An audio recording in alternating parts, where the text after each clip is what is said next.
Hello everyone, welcome to session 3 of the chapter Market Equilibrium. In today's session we will learn about supply shift. It is also known as change in supply. So this change in supply is taking place because of all other factors except then the commodity price. Commodity's own price except price, all other factors will be affecting to the change in supply. So what are the factors we discussed that are actually the determinants of supply? Prices, in prices of goods, prices of inputs, then goals of the firm, technology, tax policy of the government, then climatic conditions and so on. So here all these factors except commodities own price will lead to the supply shift. So this supply shift can be studied under two heads. So if you divide them as increase in supply, what we call it as the rightward shift of the supply curve, and the second one is the decrease in supply, that is the leftward shift of the supply curve. So we will study these two shifts in detail with the help of the diagram.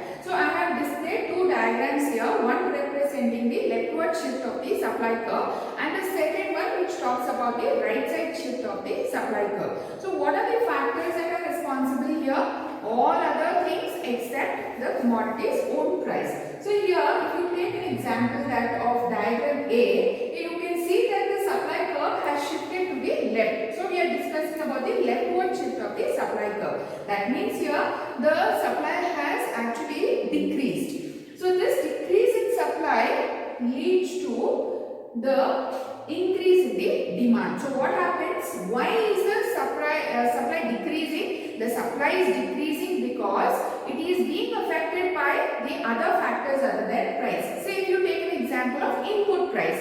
The inputs are required for the production of goods and services. So input prices are high, then firms or suppliers will not be willing to employ those inputs at higher price and produce goods and services because they will undergo loss if the cost of production is more. So what will they do? They will be supplying less by employing less factors of production. Then what happens when the supply is less? When there is decrease in supply, this is the original supply curve. That is SSO is the original supply curve, and this supply curve means at the demand curve E, that is DD at E. This E will be the point of equilibrium at equilibrium price PO and equilibrium quantity QO. So this is market equilibrium situation, a point where aggregate demand and aggregate supply is equal at equilibrium price where equilibrium quantity is actually sorted. So as I told you before, this SS supply curve has shifted to the left. That means the supply has decreased because of other factors. I have given the example of input prices. So what happens here? When the supply is decreasing, the consumers who were actually sorting the goods in the market fall short of commodities. So what happens? They are in need of goods, they are not having enough commodities. So here you can see the price has shifted. So the price increases. What do consumers do here? They are ready to offer more prices for the existing commodities in the market. So here you can see this was the equilibrium price. When the supply curve shifted towards the left, that means when there was decrease in supply, the consumers are ready to buy more commodities by paying higher prices, and here the price rises. In simple, if we have to understand the decrease in supply, you can just take an example of this diagram what I have put in the right to say in simple, price remaining constant and other factors have influenced the supply. That means say input prices. When input prices are high, suppliers are actually supplying less because the cost of production becomes more. Because of this reason, the new supply curve is formed, that is S1S1. That is nothing but a decrease in supply. Now let me come to the increase in supply.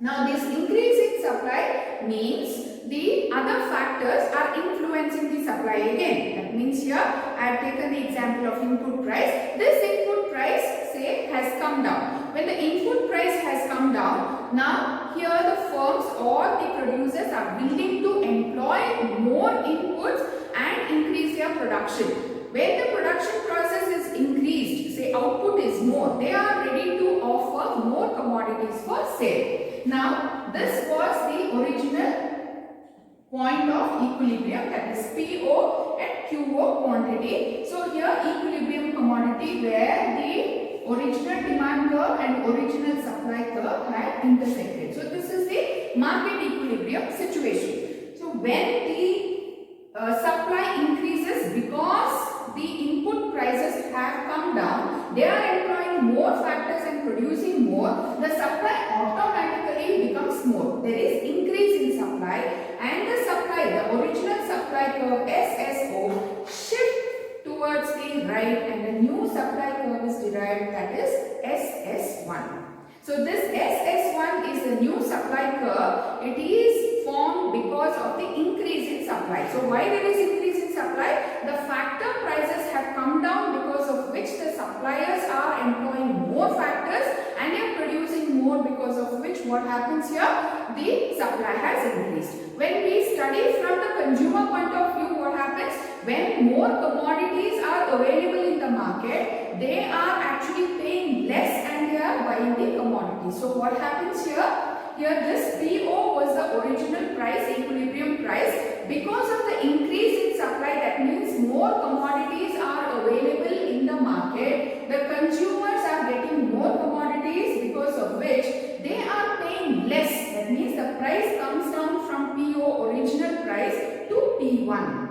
So this is how we can analyze the situation of the increase or decrease in supply. Or we can take a simple diagram to analyze the increase in supply. Say price is constant. We are taking an example of input price, that is other factor which is increasing the supply. So here when the input prices are actually coming down, the suppliers are actually employing more inputs and producing more commodities, because of which the supply increases in the market. So here from the original supply curve SS, it shifts towards the right and forms SS1, that is the new supply curve. So this is all about the shift in supply.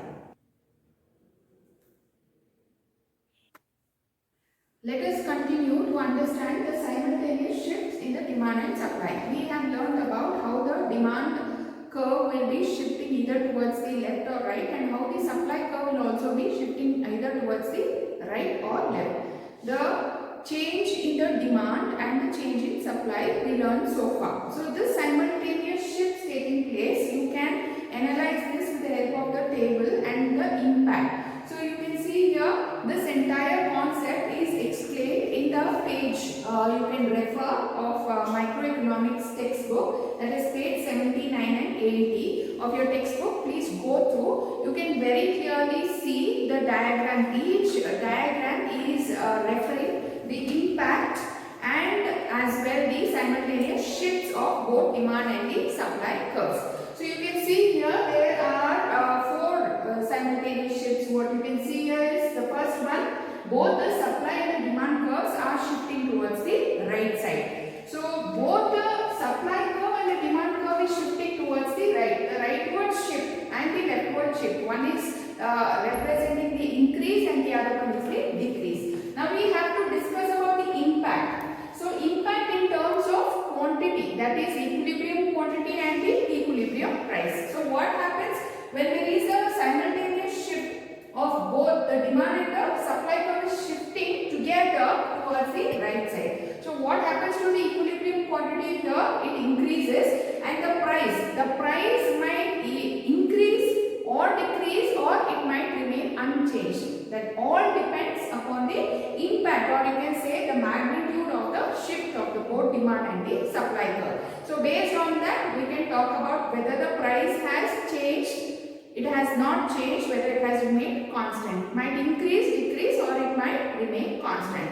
So that is the impact of the both supply and the demand curve shifting towards the right. Now the second one is both the supply curve and the demand curve is shifting towards the left side. So the left side of the decrease. So you can see here what is the impact for the quantity and the price. So here the impact. So when we talk about in terms of equilibrium quantity, here the equilibrium quantity decreases, and what happens to the price the price may increase, decrease or even remain constant. Again, I want to repeat, may increase, decrease is all dependent on the magnitude of the shift of the curves, both of demand and supply. So based on the magnitude of the shift, the price might vary. It might either increase, it might either decrease or it might remain constant. So this is the second. That is, both the supply and the demand curves are shifting towards the left. Now the third one. The third is nothing but the supply curve is shifting towards the left and the demand curve is shifting towards the right side. The supply curve is shifting towards the left and the demand curve is shifting towards the right side. So here what happens to the equilibrium quantity and the equilibrium price? The impact. What is the impact of the shift? The supply curve shifting towards the left and the demand curve shifting towards the right. So here what happens to the equilibrium quantity? The equilibrium quantity may increase, the equilibrium quantity may decrease or it might remain unchanged. But what happens to the price? Here the price increases. So this is the impact. Now coming to the fourth. Now here if you see, the supply curve is shifting towards the right and the demand curve is shifting towards the left. So it's just the opposite of the third one. Here the supply curve is shifting towards the right and the demand curve is shifting towards the left. Again here when we talk about the impact of quantity, the quantity might increase, the quantity might decrease or it might remain unchanged as what we see in the third. And what happens to the price change? It will decrease. So this is the impact of the simultaneous shifts of both the demand and the supply curve. So you can refer this with the diagram for this box. Actually this concept covers 6 and 4 marks. So they might ask you to differentiate or just state the box of the simultaneous shift or with the help of diagram to explain about the simultaneous shift. So these 4 simultaneous shifts have to be explained with the help of diagram for 6 marks and you can refer from page number 79 to 80 of the textbook.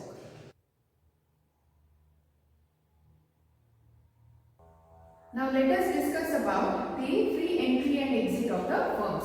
So in a competitive firm, say a number of firms can enter and exit. So when does the firm enter the market and when does the firms exit out of the market? So you all know that new firms will get attracted to the market to produce more and more goods, and sometimes you can see that the existing markets are exiting out of the market. So exiting out simply means that it is nothing but the firms are undergoing losses, and entry of new firms is the attraction of creation of profits. So the already existing firms that thrive in the market is because they are actually having the normal profit. So which are the situations? So let us discuss. So when does the firm enter and when does the firm exit out of the market? So this entry and exit of the firms can be analyzed here as what I have just explained here on the board. Now as long as the price is equal to or greater than the minimum of average cost. So as long as the price is actually equal to the average cost or minimum of, greater than the minimum of average cost, what happens here? The firms thrive in the market. So as long as the price is actually equal or greater than the minimum of average cost, all firms will be gaining the profit. So what they are spending on the cost, that is cost of production, what they are spending on producing goods and services is actually less than the money, the income that is derived, the revenue that is derived by selling their outputs. They will be gaining the normal profit, and if the cost, the revenue is more than the supernormal profit. So as long as it happens, the cost of production is less. So here the firms will be thriving in the market. New firms get attracted, and when this price is falling below the minimum of average cost, that is falling less than the normal profit, then the firms starts exiting out of the market. So if I read here what I have mentioned, all firms will be earning profit as long as price is equal to or greater than the minimum of average cost, and at price less than the minimum of average cost, what happens here? It is nothing but less than the normal profit. Therefore, at price greater than the minimum of average cost, new firms will get attracted. So as long as the prices are more than the average cost, so here new firms get attracted towards the market. That means new firms want to enter the market and produce goods and services and earn supernormal profit, or it could be the normal profit. So as long as the price is greater than the average cost, that is cost of production. Average cost is per unit cost of producing goods and services. The cost of producing commodity becomes more than the revenue what they earn or the price of the commodity, then what happens? The company starts or the firm starts to undergo loss. So as long as the price is greater than the average cost, then the companies can earn or the firms can earn normal profit or supernormal profit, and they can continue producing goods and services in the market and also attract new firms to the existing market. So here, when the companies, the firms are undergoing loss because the average cost is more than the price of the commodity, it leads to the exit of the existing firms. So the existing firms in the market, they start undergoing losses and they start leaving the market, or nothing but what we call as the exit of the market. But if the prices of the commodities become more than the average cost, that is the cost of production, then it starts attracting new firms. The existing firm will not leave the market, and it also attracts new firms to the market. So this is about the exit and the entry of the firms, which I have shown you diagrammatically. See here, this is the equilibrium. This what we call as the market equilibrium. So market equilibrium is where a situation where the aggregate demand is equal to aggregate supply. So when does this happen? At equilibrium price. So at equilibrium price and equilibrium quantity, both the demand and supply will be equal, and that is where the market equilibrium can be attained. So here we refer it as P equals minimum of the average cost. So when price is minimum or equal to the average cost, so this is where the new firms get attracted to the market, and as long as the price is greater than the average cost, the existing firms will remain in the market and it will also attract other firms to enter. As long as the price becomes less than the minimum of average cost, so the existing firms will start undergoing loss, because what happens? Their revenue falls less than the normal profit. So it comes to the situation of shutdown point. That means where they can further have to stop the production of goods and services. So the point where the company is not earning the normal profit is where the company have to stop the production process and they start undergoing loss. And in this situation, what the firms will do? They start leaving the market or they start exiting the market. So this is where it shows. You can see this is how you refer the free entry and exit of the firms, that is P equal to the minimum of AC. So this is the point, that is the equilibrium point, where all the firms will thrive in the market or it attracts new firms, and below the minimum of average cost is where the firms start exiting the market. So here in today's session, what we have learned? In today's session, we have learned about the shift in the supply. The shift of supply curve either towards the right or towards the left. So the rightward shift is nothing but the increase in supply, and the leftward shift is nothing but the decrease in supply. And we also learned about the simultaneous shifts of both the demand and the supply curves. The supply curves will simultaneously shift. Both the supply and the demand curve is shifting towards the right. Both the demand and the supply curves are shifting towards the left. The supply curve shifting towards the right and the demand curve shifting towards the left. And the supply curve shifting towards the left and the demand curve shifting towards the left. And this concept covers both 4 and 6 marks, and this may cover about 4 marks. And then finally we learned about the free entry and exit of the firms. When does the new firms enter the market and when does the firms exit out of the market, and when do firms thrive in the market and attract more and more firms to enter into the market and produce goods and services. Hope you have followed today's session.